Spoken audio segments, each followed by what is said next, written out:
Jimmy Brown from Guitar World here with some cool and potentially invaluable advice for my fellow Weekend Warrior performers and small tube amp devotees.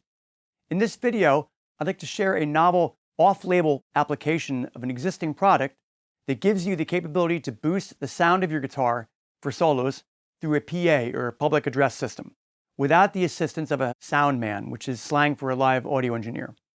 The product is the Panic Button, made by Proco, that same company that gave us the legendary Rat distortion pedal. The Panic Button is a foot-operated AB box output switcher, originally designed for a vocal microphone used on a live stage, with balanced low-impedance XLR connections. You know, the three-pronged plugs. By stepping on its button, a performer can mute the sound from his or her microphone going out to the audience through the main front-of-house or FOH speakers and instantly switch it to an alternate signal path that's rerouted via the mixing board only to the stage monitors and/or the headphones or earbuds worn by your fellow musicians and the sound crew. This enables you, the performer, to use the mic to privately communicate urgent messages regarding things like changing the set list arrangement, an issue with the sound, or something with your guitar that requires immediate attention from your guitar tech. But my repurposing of the Panic Button is to use it with the mic that's placed in front of my small amplifier, which I normally use a Fender Pro Junior tube amplifier. It's only 15 watts. Sounds sweet, but it's not that loud. And I use it to switch the mic signal to an alternate boosted channel on the mixing board that's set louder and also has a little more delay and reverb, and optionally a slightly different EQ, maybe a brighter EQ setting, to get that epic, comfortably numb lead tone for solos. It's like having an audio engineer, one who is thoroughly familiar with your repertoire and is always paying attention and not like talking to some groupie or something, right? Have him or her reliably turn up your guitar in the PA for every solo and also add some studio quality time-based effects, reverbs, delays, whatnot. Then instantly switch them off and turn you back down to a rhythm guitar setting when you're done soloing. This setup is great for bands that play in city clubs, say, and rely on an unfamiliar sound man to run the house PA system for their set. It's also great for someone who, like me, plays out in the sticks and runs their own sound system from the stage and prefers to use a small, low wattage single channel tube amp like the Pro Junior and have it maxed out on volume to the peak of its headroom in order to get that vintage, that classic rock overdrive and power tube compression and sag at a reasonable stage volume. Well, the only drawback to that amp setup is that you can't get any louder for solos, no matter how many boost or overdrive pedals you put in front of the amp. The only other solutions are to either use a different 2-channel amp with a foot switch or a regular high-impedance musical instrument AB box, with quarter-inch connectors, instrument cable connectors, to switch to a second louder amp for solos and mic that amp up too. But now you're either using an amp that may not be your first choice for tone or hauling and setting up 2 separate amps and mics on stage for every gig, which is cumbersome and tedious to do. By instead using the Panic Button, which is a small stomp box, you can continue to enjoy using your favorite little tube amp on stage and be able to kick it up a notch through the PA, say by 6 to 10 decibels, by simply stepping on a foot switch that instantly reroutes the amp's microphone signal to an alternate channel on a mixing board. To do this, you would of course need an extra available mic input channel on a mixer and 2 additional XLR cables. That's it. I myself use a QSC TouchMix 16 digital touchscreen mixer, which I love and I operate on stage.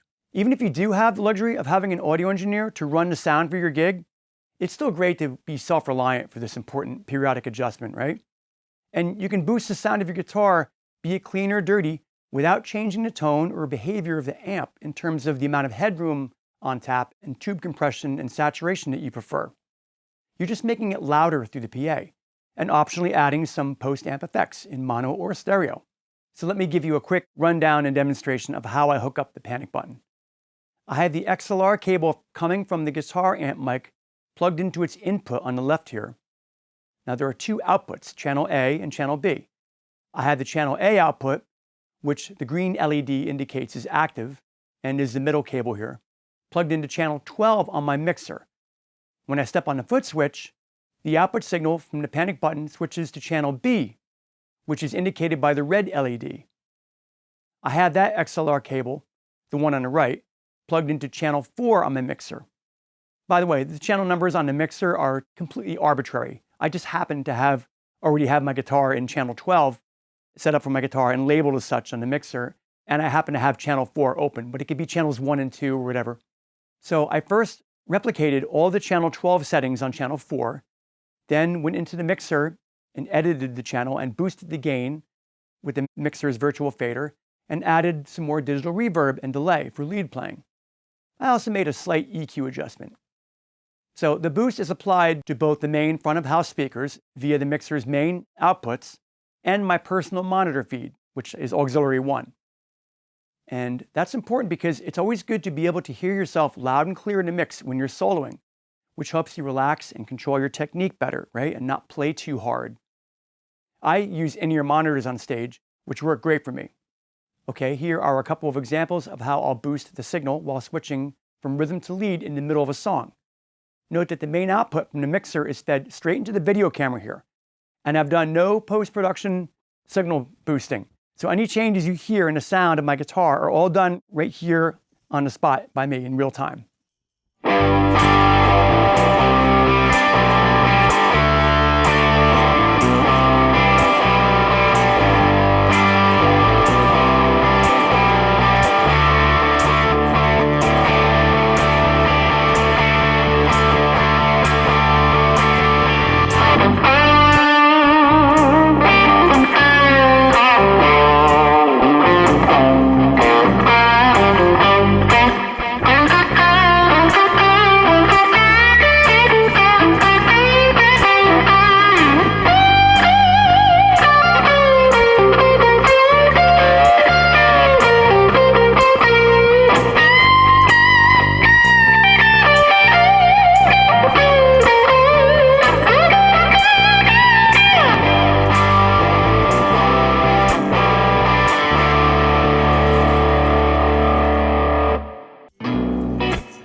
So there you have it, my novel use of the panic button by Proco to boost my guitar signal through a live sound system when performing. By the way, there are other similar products out there that do basically the same thing. They're also a little more expensive. I think the panic button does the job perfectly and is high quality, well-built product and is priced just within a range that we guitar players can justify spending on a pedal, right? So check it out. It might be the perfect solution you've been looking for to have your own sound man in a box that you can bring to every gig.